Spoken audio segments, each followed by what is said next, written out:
Hello, we're back here at the Call and Contact Centre Expo here in London, and I'm delighted to be joined by Stephen Yap, who's the Research Director at the Call Centre Management Association. Stephen.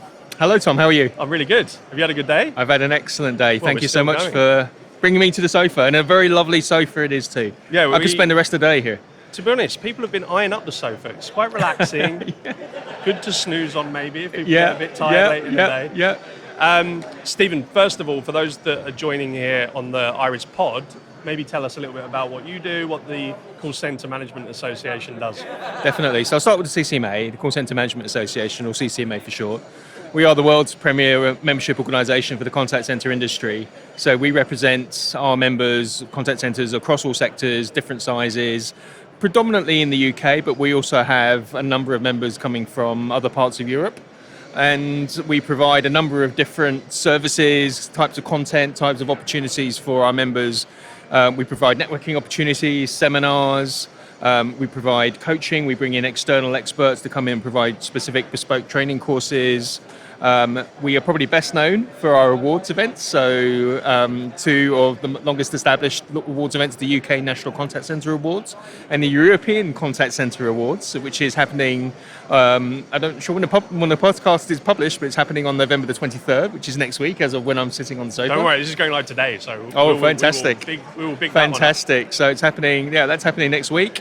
And we also provide bespoke research. That's what I do. I head up the research stream, and what that entails is conducting customized research into topics that are of interest to our members and to the contact center industry.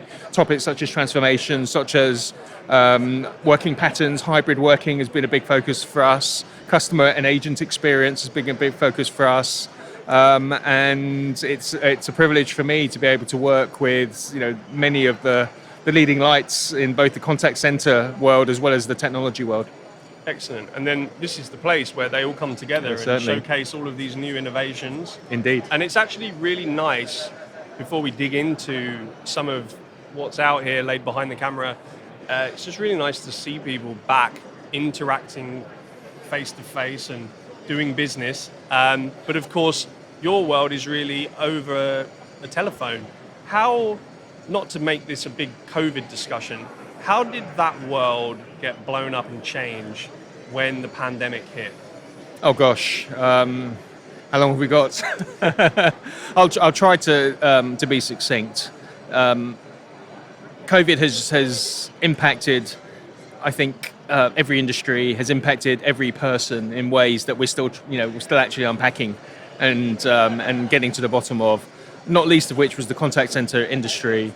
And during the 18 months and even still today, the contact center has seen what I would describe as a transformational amount of change. There's been more change, arguably, in the last 18 months than there were in 18 years prior to the pandemic. And that change has manifested itself in a number of ways. So from a technology and a platforms perspective, because they've had to, contact centers have massively accelerated their adoption of alternative channels. Self-serve has been hugely increased compared to even just 2 years ago, because of course when traditional ways of contacting organizations such as person to person in store were not available, and of course waiting times for the phone lines suddenly increased massively as a result of lockdown, not just because of lack of availability of other channels, but because actually overall demand for customer service increased, and it continues to be much higher today for most contact centers than it was before the pandemic. Because we are living in uncertain times. Customers need reassurance. They are turning to organizations to provide reassurance and help. That has created a massive increase in demand for the contact center industry. It's also meant that the contact center has more than ever become the face of an organization, has become the front line of an organization, has become, if you like, very much the primary touch point by which an organization and a brand interfaces with its customers. And so more than ever, organizations understand much better than they did before what contact centers do. There's much better connectivity and collaboration between the contact center and other parts of the organization. There's better empathy between the contact center and other parts of the organization. So there's been investment in new channels, there's been investment in technology, there's been investments in customer experience, there's been investments to try to manage the increased demand that we're seeing in many operations. And there's just a lot better understanding and appreciation of what contact centers do compared to even just 2 years ago. Did the industry react quickly to the notion of hybrid working, people moving and working at home? Essentially, you need a headphone, a computer, a screen, some power, and a desk, maybe, or a dining room table, or a kitchen work surface, and you're set up, you're good to go. Yeah. Does that transform the industry from a acceptance that that's a flexible way of working that actually companies will adopt? Because I think there was some reticence before, that there was this notion that it had to be laid out in front of me, not just call centers, but companies in general. Their team were outside their office and they could see them. Did the industry react well to that, do you think? Without doubt, they had to. There was no choice. A select group of contact centers were already going down the hybrid route, were already investing in the platforms and the kit that allowed people to work remotely if they wanted to. But the vast majority of contact centers, when the pandemic hit, were not prepared. And all of a sudden, the offices closed. And in order to maintain a semblance of business as usual, they had to very, very quickly adapt. They had to very, very quickly equip their people and just give them the kit and go home and tell them to go home and carry on working. And that experience back in the spring of 2020 was, I think, as good an example of any of what can be achieved when you have to do it. Yes. People, There was no choice. People, astonish themselves. But it's amazing what you can do when you have to do it. So for most contact centers, literally, they had to go from 100%, because that before the pandemic, the majority of contact centers were 100% premises working. Hybrid working or remote working was actually relatively uncommon. And 100% of contact centers had to go to 100% home working in literally a matter of days, and they did it. And and it really demonstrates what you can do when you're forced to do it. Now, 20 months on from that, some contact centers are, of course, opening their doors back again and to invite people back to offices. But what is very, very clear to me is that hybrid is absolutely here to stay, and that what we've learned from the last 20 months is that it's entirely possible to offer hybrid and to deliver a reasonable customer experience and a reasonable colleague experience in a hybrid environment. That doesn't mean that it's job done. There's still a long way to go to make sure that experience, both for customers and for colleagues, is as good as it can be. But yes, absolutely, and that is one of the ways in which the game's changed. What's the suite of technologies that really empower not just the hybrid working model, but the call center and customer experience model as we unify comms? I'm a CRM guy from back in the day, so single view of the customer, and all of these exciting things were buzzwords then, and they still are now, and I'm not sure anyone's really solved it very well. What's the stack of tech that you see emerging that really makes this a good customer experience, but also a good employee experience? Yes, great question. I think the first thing I would comment on that is that actually it's the same tech that delivers both the customer experience and the colleague experience. These aren't different elements of the stack. It's actually the same stack, because ultimately, if you deliver a good colleague experience, you're going to deliver a better customer experience. The reality today, though, is that most contact centers, particularly larger operations, are encumbered by legacy. That is just a fact, and we all know how difficult it can be to leapfrog legacy, and that's why we're still seeing a lot of fragmentation. So my answer to the question is, number one, is it's absolutely cloud-based, and it feels like we've been talking about cloud for a long time. But we've still got to talk about cloud, because a lot of contact centers are still not cloud-based, and there's a number of reasons why they're not cloud-based. But until you become cloud-based, you're not going to be able to offer the capabilities that both customers and advisors expect. The second answer to that question is integration.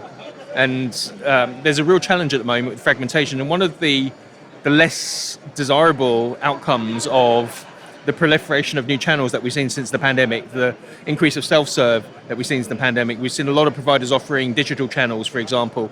Literally, I've heard a number of stories of providers who've rolled out digital self-serve channels in weeks because they had to cope with demand, because the phone lines couldn't handle all that demand. So they quickly rushed these new channels to market, which is great, but it's created more stuff for the frontline teams to deal with. When you bring out a new channel, and particularly at the speed at which it was done during the pandemic, that's another system typically the advisors to deal with. So now you've got frontline people who are using 5, 6, 7, 8 different systems just to do their job. They have to switch between all of these screens. That's a lot of stress. That's a lot of cognitive load. You've got a customer on the other end of the line waiting, and you've got to switch between all these screens just to be able to get your job and to get your job done. And actually, I think we're probably further away than ever before from a single unified view of the customer. Excuse me, just because of all that fragmentation that's happened. I love that term, the cognitive load. It's so true. You're flicking between screens, you've got targets, you're trying to hit, your customers are not happy with you because it's taken time for you to get in touch with them, or the comms journey hasn't necessarily been joined up from an experience point of view. And we were talking to Sadie and Simon from Wellity earlier. They were talking about mental well-being and the load placed on staff, and dials per day in the contact center and resolution time and so forth are things that really create additional stresses, and that probably, and I like the way you've said, what's good for the colleague is good for the customer, because those frustrations and stresses probably are then relayed outwardly to the customer. Absolutely, and even if they're not relayed in an explicit way to the customer, a more stressed colleague is not in an ideal position to deliver an optimal experience, and that is one of the most pressing challenges that the industry faces today. And it's fantastic how much emphasis and how much progress we've made in customer experience, and how much investment there's been on the customer experience, and additional channels available, offering the right channel to different customers to be able to address their query in the way that they want to. What we're starting to see now is more attention being paid to the colleague experience, and it's not just about retention of colleagues, although of course right now, when actually today the Office for National Statistics published the latest number of vacancies, we're now up to 1.17 million job vacancies in the UK. That's by far the highest since records began. So it's a tight job market out there. It's more and more important than ever before we keep colleagues happy and we keep them engaged, we keep them retained. But I think as a result of the channel proliferation we've seen during the pandemic, we've seen a massively increased fragmentation in terms of the technology and actually an increase in the cognitive load. Something else that has massively increased the cognitive load of advisors is because self-serve has taken away some of the simpler demands, the simpler queries. I can now get my account, get my account balance, my delivery updates done through a self-serve channel in the first instance. The sorts of queries getting through to the advisor are naturally more complex. Yes. And are they equipped with the information from the CRM or whatever it is that's that unified view? And almost, my go-to, I can think of an experience, and I won't name the company, but I'm very rare to go to social media to flame a company because I don't like it when we get that. Not that we get many complaints, but it was almost like the human being I spoke to was the least informed out of anyone in that journey. Because I knew when the delivery was supposed to come from a ticket, I knew that it had turned up, I then could visually see that it was damaged. Now I've got to speak to someone to solve that problem. And the person there was very, very confused about the process. And it's almost like they've been overloaded with probably too many contacts to deal with on a daily basis, but also too many systems that they're trying to navigate. You've got to feel for the poor advisor in that situation. They're trying to help, and they're doing their utmost to help, but they don't have the information that they need, or they don't know where to find the information that they need to be able to solve the query. So you've got a number of things coming into play, which I think is creating this perfect storm where it's really high time that we start really focusing on the experience of the people on the front line. So as the queries are becoming more complex, because the simpler ones are being migrated to self-serve, the job of the advisor becomes harder. Yes. And actually, as we know, another implication of the pandemic, which very much is ongoing today, is the level of what I would call anxiety. It's reflecting our broader situation, our broader society. There's a lot of anxiety out there. Yes, things are opening up, things are feeling more normal. It's great to be back here at the CC Expo. But the reality is, for years to come, we're going to be feeling more anxiety. We're going to be feeling that uncertainty. And that's reflected in the queries, in the conversations. We hear many stories from contact centres about the increased level of abuse that advisors are having to deal with. Now, if you think about that, and also you layer on top of that, hybrid working. It's one thing to deal with an abusive, difficult, emotional call when you're in the office. You can laugh it off with your colleagues. It's another thing to deal with that when you're at home. How do you recover from that? How do you take your time out and bounce back from a difficult call? It's very, very difficult. So that's happened in your sanctuary, your safe environment. It's your home. Your home. It's your home. Yeah, that's so interesting. That abusive customer has come into your home. And that is not an isolated incident. It's a common incident across all industries, across many, many contact centres. So all that adds up to a situation where we need more than ever to really think about and take care of our people, and to think about the experience of our people. And that's where, I think the Iris Clarity technology fascinates me, because it's another dimension to taking care of people and to reducing the stress and to reducing the cognitive load that people experience. And so, as we were talking about earlier on, Tom, I think the timing is ideal for Iris Clarity to come into the marketplace, because there's more and more attention. We've reached a tipping point, I think, where contact centres are really appreciative and understanding of how important it is to take care of their people. You mentioned Iris Clarity, and obviously that's what we're here today talking about, with, very interestingly, not just potential clients that are coming through as guests, but actually other exhibitors, because these are platforms that are doing a variety of different things to equip call centres. What about noise? Do you, in your role, do you hear about noise being something that's an issue either for the customer or for the employees in a call centre environment, and how disruptive that is to a good experience? Yeah, and that's actually become a topic around hybrid working, because there is a reality that if you look at your typical frontline colleague, you're not talking necessarily about people who have a lot of space, who have necessarily even their own room in which to work. If you look at your typical frontline advisor, they tend to skew towards, say, the younger person who lives in shared accommodation, with other people around, right? And often they're not working in their own private soundproof room. They're working in a shared environment. Yes. Sometimes even on their beds. That's not uncommon. And again, coming back to what happened in the rush to quickly pivot to remote working, contact centres, they couldn't do anything other than say, right, here's your laptop, here's your set of headphones, let's make sure you've got good Wi-Fi, and off you go. And what that means is that you've got millions of people in the country who are just left to get on with it and fend for themselves. And literally, some of them might have a dining table to work with. If they're lucky, they might have a dedicated room, but more often than not, they might be actually doing it from their bedrooms, and they're on their beds. If they're lucky, they might have a desk in their bedroom. So that has definitely become onto the radar. The idea of not just how do we equip people with the right technology, but how do we ensure that the surrounding environment, the physical space, of which noise is a part, is optimized for them to do their jobs. And the reality is a lot of people do not work in optimal circumstances. Yes, I think it's that uncontrollable environment that's one of the key things that we're really focused on. How do you bring some sense of control to that for the call centre staff, but also then from a customer's perspective? And again, when we were speaking to Wellity earlier, this idea that you're doing 70, 80, 90, 100 plus dials a day, and you are having to speak to someone at the other end, and it's like, I can't really hear you because you're out and about, or at home with the kids, or traveling, or in a cafe.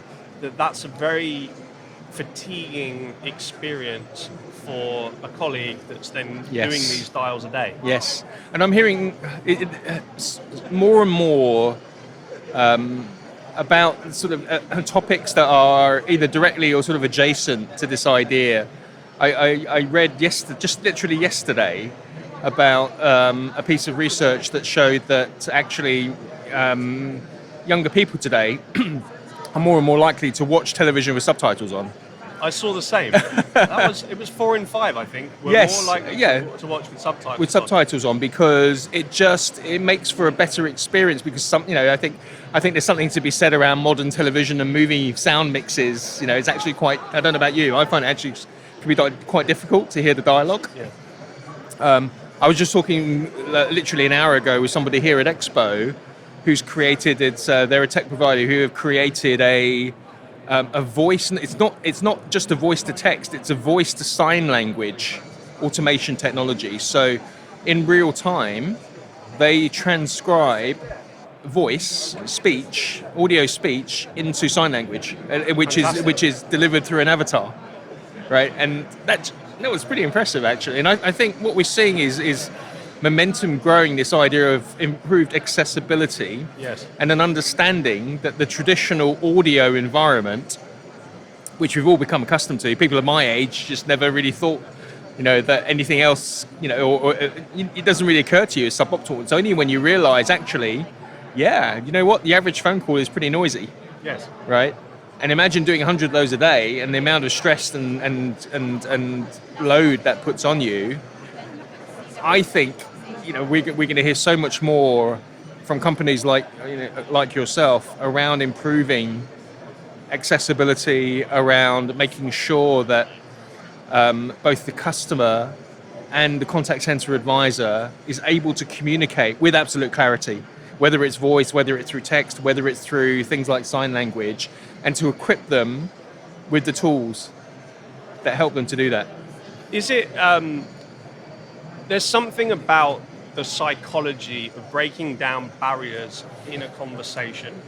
Our strapline for the product is conversations flow with clarity. Yes. It stands to reason that if there are less barriers to that conversation flowing, like, sorry, I didn't get that, can you repeat that? That you build a better rapport. You can therefore do a better job and relay and communicate with incredible clarity your message, and it's heard first time and likely to yield a positive outcome or a more positive outcome. I actually hadn't thought about that before, but it makes complete intuitive sense to me. So about half an hour ago, I delivered a presentation on the keynote stage around vulnerable customers, because that's another topic that is very much front and center at the moment. The increase in vulnerability, whether it's health vulnerabilities, mental health, physical health, financial constraints. And one of the challenges that exists in that environment is to reassure vulnerable customers and to actually get them to be honest and have a good conversation. There's an onus on the front line, on the advisor, to be able to do that. There's more and more onus on the advisor to be able to listen actively with empathy, to be able to help the customer feel reassured and confident enough to open up. And the audio clarity absolutely has a role to play within that. And if you think about certain types of vulnerabilities where perhaps the customer cannot hear very well, or even cannot express themselves particularly well, or maybe English is not their first language, think about how much of a difference having better audio clarity will make, both to the advisor dealing with that vulnerable customer and to the customer who's perhaps got some barriers in being able to express themselves properly. And if you have then lots of ambient noise, if you have problems with the line, that's not going to be conducive to the sort of conversation that gets the customer the outcomes that they need. So yes, I mean, now that you mention it, it makes total sense to me that clarity is going to play a huge role in enriching conversations. Yes, I mean, I think that's one of our core values is about human connection. And I really do agree that, if you put yourself in the shoes of the call center operative that's now working in their home and you've come into that conversation aggressive, you're now really affecting their mental well-being. I think the world has woken up to that, and I think sometimes we just need to put ourselves in the other person's shoes, and we break down these barriers, we can all probably coexist a little bit more friendly. Just to wrap up, Stephen, what's your top technologies of the expo so far? You've got an advantageous position of seeing everything, and almost I imagine in your brain you've got your tech stack of how we modernise this industry, what are your top 3 picks that you've Top seen? 3 today? picks. Okay, so I mentioned it before, but the voice to avatar, sign language avatar was got to very check that out. was I'm very gonna go and cool. find them right now. Was very cool. There's a lady. It's from Huawei, the Chinese Oh, right, provider. okay, Yeah, there's yeah. a lady from Huawei. She just came up to me after my presentation and showed me that, and that was very cool. And I'm not just saying this because I'm on your sofa, but I have to say Iris Clarity is my number 2. I think and actually I have even more clarity on the proposition and how it can benefit both the customer and the colleague, having heard more about it from you. And I think I'm very passionate. And one of the reasons I work for the Ccma, and I love what I do for the Ccma, because actually it's fundamentally, and I think what we do in this industry in contact centers, break it all down, it's about communication. Yes. And it's about relationship building, and it's about connections between people. And Iris Clarity is fundamentally about that too. It's about, as you just described earlier, it's about improving the ability for people to communicate.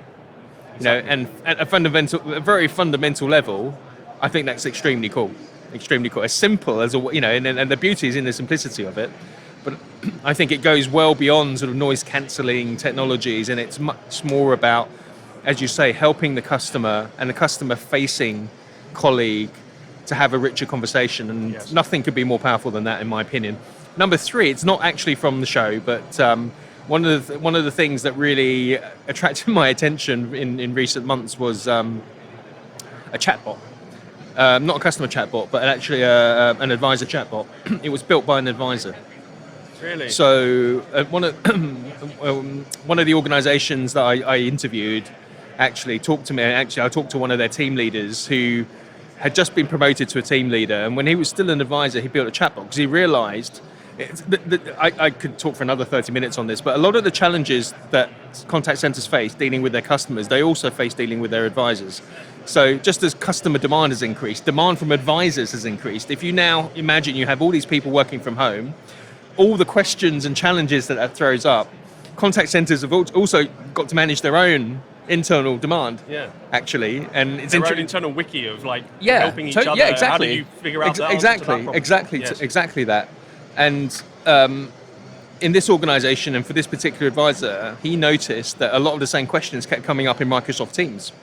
Huh. And Microsoft Teams allows you to build a chatbot, and it will recognise if you're in a group chat in Teams, it will recognise certain keywords, and a chatbot will suggest you go to this link for the answer. So frequently asked questions, things like rotas, who's working at a given time. If you need help, you don't know which. If you're at home, it's not so easy to know which manager is available at a given time. It's one thing when you're in the office and you can just see who's around. If you're at home, who do you know, which team leader, which manager is on call for you to be able to contact if you need help? The chatbot can solve that problem. You can go to the rota in a chatbot. And I just thought that was a really, really good example of a number of things. A really good example of a frontline colleague taking the initiative, and building a piece of automation to help other colleagues. And it was a really good example of technologies that perhaps are better known in a customer-facing environment, also being repurposed in the internal environment. Oh, that's fantastic. And that's a great example of technology solving problems and not overcomplicating it. I think some of the best solutions are the ones that are simple and empower. And solve a real need. Exactly. A real pain point. There's the fact is, some technology kind of is for its own sake. Yes. The best technology starts with a recognised need, a recognised pain point, a recognised job to be done, like yours does. Fantastic. Stephen, thank you so much for joining us. My pleasure. Thanks for having me. If people want to come and find you, some of our audience might not be so close but might be interested. What's the web address? Where can they come to? Stephen@ccma.org.uk, or just go to ccma.org.uk or look me up on LinkedIn, Stephen Yap. Thank you. Stephen, thanks so much. Thanks, Tom. Thanks for having me. Thank you, everyone.